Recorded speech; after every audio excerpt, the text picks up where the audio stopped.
दोस्तों स्वागत है आपका मेरे YouTube चैनल इंग्लिश बाबू पर। और आज मैं फिर हाजिर हूँ आपके साथ एक नई स्टोरी लेकर। और दोस्तों आज की जो स्टोरी है बहुत ही मज़ेदार कहानी है, सुनकर आपको बहुत मज़ा आएगा। उसके अलावा इस स्टोरी के अंदर आपको कई सारे नए इंग्लिश के वर्ड मीनिंग सीखने को मिलेंगे, उनकी करेक्ट प्रोनाउंसिएशन के बारे में पता चलेगा, और जो इसका ग्रामर का पार्ट है हम उसे बिल्कुल डिटेल में कवर करेंगे। तो एक एक स्ट्रक्चर को आप बहुत ही आसानी से सीख पाएंगे और साथ में समझ भी पाएंगे।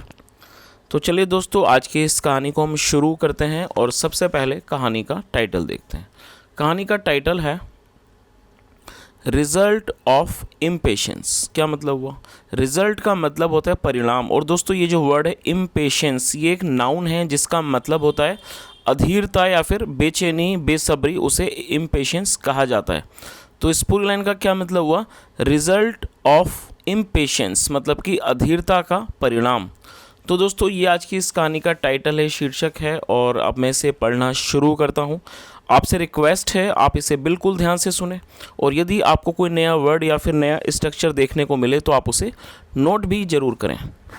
तो चलिए इसको शुरू करते हैं। Once 3 friends decided to start a hotel. क्या मतलब हुआ? दोस्तों आज की ये जो हमारी स्टोरी है, ये जो कहानी है, ये पास्ट इंडेफिनिट में है। और जब हम पास्ट इंडेफिनिट में कोई भी अफर्मेटिव का वाक्य बनाते हैं तो वहाँ वर्ब की सेकंड फॉर्म का प्रयोग किया जाता है। तो इस स्टोरी के अंदर आपको कई सारी सेकंड फॉर्म देखने को मिलेंगी, और ये जो हमारा वाक्य है ये भी पास्ट इंडेफिनिट का अफर्मेटिव का वाक्य है। तो इस लाइन का क्या मतलब हुआ? वंस एक बार, 3 फ्रेंड्स 3 दोस्तों ने, डिसाइड करने का मतलब होता है किस चीज़ का निर्णय करना, फैसला करना, तय करना। उन्होंने फैसला किया टू स्टार्ट शुरू करने का अ होटल, एक होटल को। तो इस पूरी लाइन का क्या मतलब हुआ? Once 3 friends decided to start a hotel मतलब एक बार 3 दोस्तों ने एक होटल को शुरू करने का फैसला किया। चलिए आगे देखिए। They found a small neat looking hotel. और दोस्तों ये भी हमारा पास्ट इंडेफिनिट का ही अफर्मेटिव वाक्य है, और ये फाइंड की सेकंड फॉर्म है फाउंड। फाइंड मतलब पाना और फाउंड मतलब पाया। दे फाउंड उन्होंने पाया, आ स्मॉल एक छोटा, नीट एडजेक्टिव इसका मतलब साफ सुथरा, नीट लुकिंग मतलब साफ सुथरा दिखने वाला होटल। तो इस पूरी लाइन का क्या मतलब हुआ? They found a small neat looking hotel मतलब उन्हें एक छोटा लेकिन साफ दिखने वाला, अच्छा दिखने वाला होटल मिला। They saw it from outside, और ये सी की सेकेंड फॉर्म है। सी मतलब देखना और सॉ मतलब देखा। They saw it from hotel outside. और दोस्तों ये जो इट है ये होटल के लिए यूज़ किया गया, और ये एक प्रोनाउन है। प्रोनाउन का मतलब होता है जब आप कोई भी ऐसा वर्ड यूज़ करें, किसी नाउन के स्थान पर किसी भी शब्द को जो आप यूज़ करते हैं उसे प्रोनाउन कहा जाता है, जिसका मतलब होता है सर्वनाउन। तो ये जो इट है ये होटल के लिए यूज़ किया गया। तो इसका क्या मतलब हुआ? They saw it from outside, उन्होंने उसे बाहर से देखा। फ्रॉम आउटसाइड मतलब बाहर से देखा। एंड स्टूड, और ये स्टैंड की सेकंड फॉर्म में स्टूड, और खड़े हो गए टॉकिंग बात करते हुए अबाउट परचेजिंग इट, इसे खरीदने के बारे में। तो इस पूरी लाइन का क्या मतलब हुआ ये आप अच्छे से समझ गए होंगे। They saw it from outside and stood talking about purchasing it मतलब उन्होंने उसे बाहर से देखा और वो वहाँ पर खड़े हो गए उसको खरीदने के बारे में बात करते हुए। चलिए आगे देखिए। Meanwhile uh man approached them and said. Meanwhile का मतलब होता है इस दौरान अ मैन अप्रोच का मतलब होता है किसी के पास जाना, आना, उसे अप्रोच कहा जाता है। जब कोई व्यक्ति कोई भी किसी के पास जाए उसे अप्रोच कहते हैं। तो क्या मतलब हुआ? इस दौरान meanwhile a man approach them, एक आदमी उनके पास आया, एंड सेड और कहा, I am the owner of this hotel and want to sell it. क्या मतलब हुआ? दोस्तों ये जो हमारा वाक्य है I am the owner of this hotel, ये हमारा सिंपल प्रेजेंट का वाक्य है। सिंपल प्रेजेंट का मतलब होता है जब आप वर्तमान में, प्रेजेंट में कोई भी ऐसा वाक्य बनाते हैं जहाँ पर इज़ एम आर का प्रयोग किया जाता है हेल्पिंग वर्ब के रूप में, और साथ में कोई भी नाउन या एडजेक्टिव को लेकर वाक्य बनाया जाता है। तो इस तरह का जो वाक्य है वो सिंपल प्रेजेंट का वाक्य कहलाता है। और यहाँ पर आपको ध्यान देने वाली बात यह है कि सिंपल प्रेजेंट या सिंपल पास्ट में कभी भी किसी भी तरह की वर्ब का प्रयोग नहीं किया जाता है, और यही एक कारण है कि जिसको सिंपल कहा जाता है। तो ये हमारा सिंपल प्रेजेंट का एक अच्छा एग्जाम्पल है I am the owner of this hotel, मतलब मैं इस होटल का मालिक हूँ। And want to sell it, और वॉन्ट का मतलब चाहना और सेल मतलब बेचना, आप इन दोनों को नोट कर सकते हैं। SELL सेल मतलब बेचना, and want to sell it, और इसे बेचना चाहता हूँ। तो इस पूरी लाइन का क्या मतलब हुआ, I am the owner of this hotel and want to sell it, मतलब मैं इस होटल का मालिक हूँ और मैं इसे बेचना चाहता हूँ। चलिए आगे देखिए।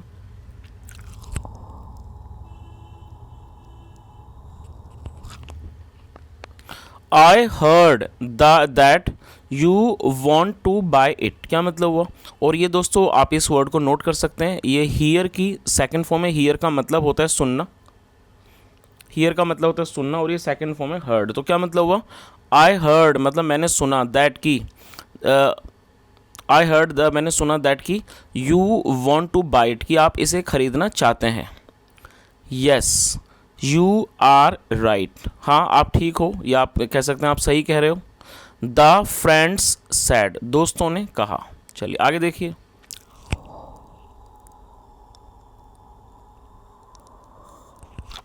How much money do you have, क्या मतलब हुआ। और दोस्तों ये जो हमारा वाक्य है how much money do you have, ये हमारा प्रेजेंट का पजेसिव सेंटेंस है। पजेसिव का मतलब होता है जब आप कोई भी ऐसा वाक्य बनाएं जहां पर आप ये शो करना चाहते हैं कि किसी के पास कुछ है या नहीं है, तो इस तरह का जो वाक्य है उसको पजेसिव वाक्य कहा जाता है, पजेसिव सेंटेंस कहा जाता है। और आपको हमेशा ही हैव का या हैज़ का प्रयोग करना होता है वर्तमान में हेल्पिंग वर्ब के रूप में।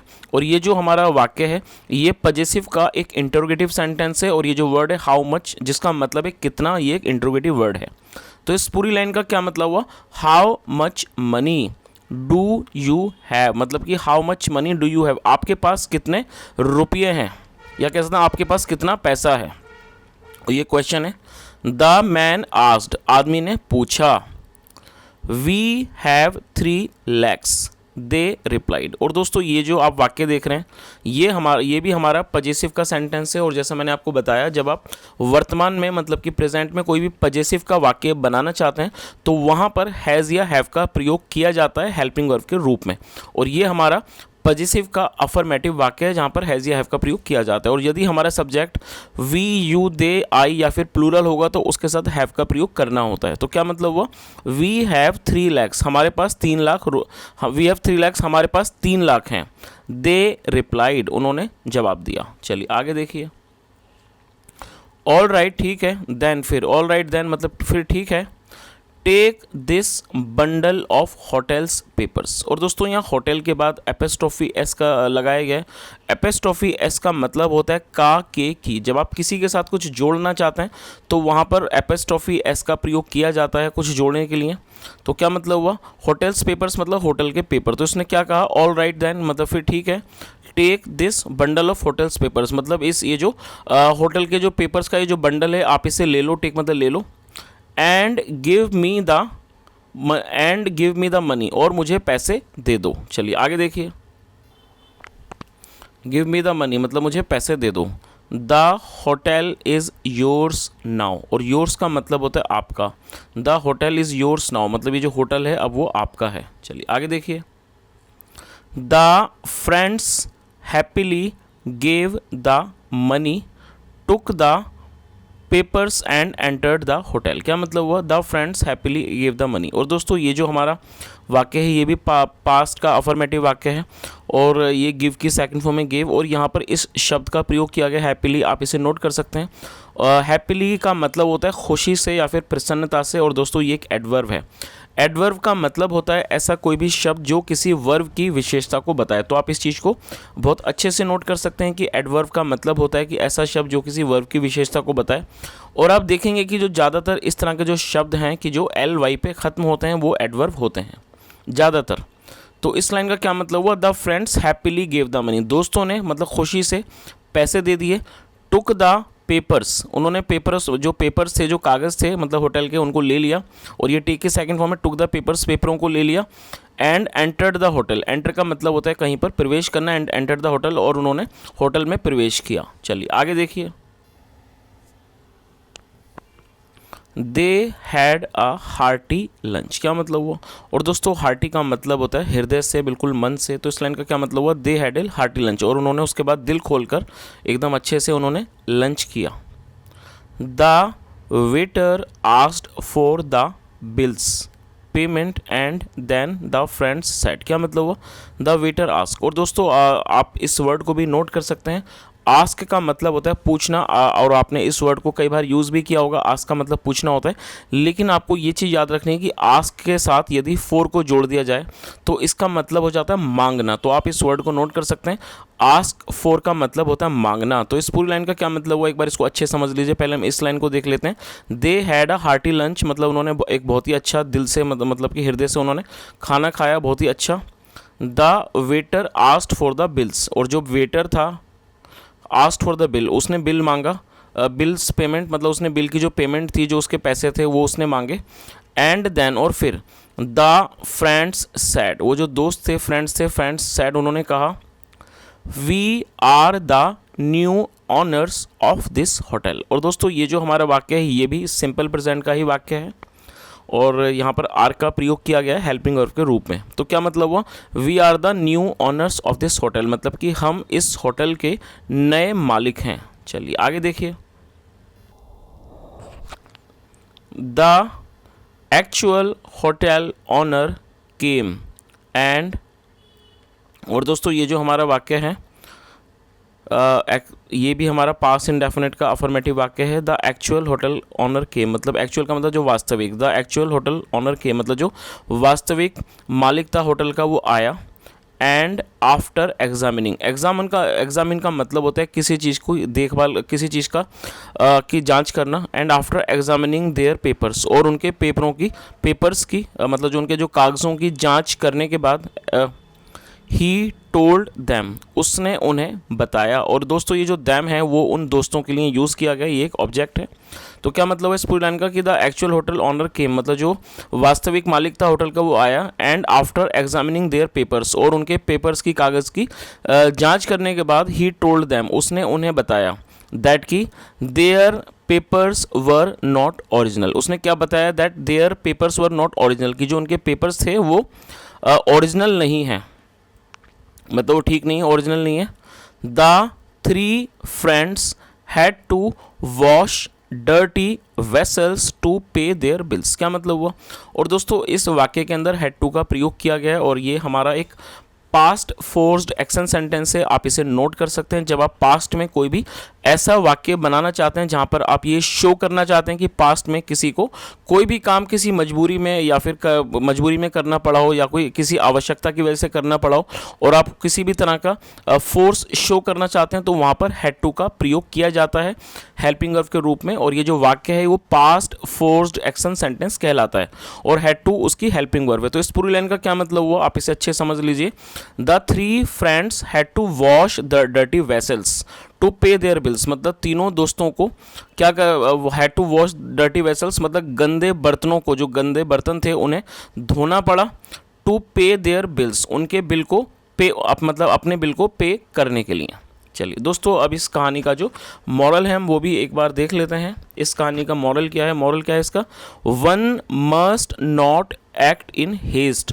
और दोस्तों हेस्ट एक नाउन है जिसका मतलब होता है जल्दबाजी। तो क्या मतलब हुआ? One must not act in haste, मतलब कि जल्दबाजी में काम नहीं करना चाहिए। तो दोस्तों ये आज की एक बहुत छोटी सी कहानी थी, बहुत ही अच्छे मॉरल के साथ। जैसा हमने देखा कि ये जो तीन दोस्त थे जो बहुत ही ज़्यादा जल्दबाजी में थे, और इनकी जल्दबाजी का फ़ायदा किसी बेईमान इंसान ने उठा लिया, और वो उनके 3 लाख रुपए लेके चला गया, और इन लोगों को बर्तन भी धोने पड़े अपने बिल पे करने के लिए। तो जिससे हमें ये पता लगता है कि किसी भी काम में जल्दबाजी करना हमेशा ठीक नहीं होता है। तो दोस्तों ये आज की एक बहुत छोटी सी कहानी थी, और मैं उम्मीद करता हूँ कहानी आपको अच्छी लगी होगी। और यदि आपको मेरा पढ़ाने का तरीका अच्छा लगा हो तो आपसे रिक्वेस्ट है वीडियो को ज़रूर लाइक करें, शेयर करें, और कमेंट करके ज़रूर बताएं यदि आपकी कोई राय हो। और दोस्तों अगर आज की स्टोरी से आपने कोई भी नया वर्ड या फिर ग्रामर का नया स्ट्रक्चर सीखा हो तो कृपया करके कमेंट के माध्यम से उसे ज़रूर बताएं। यहाँ तक सुनने के लिए thank you so much. Have a nice day and bye.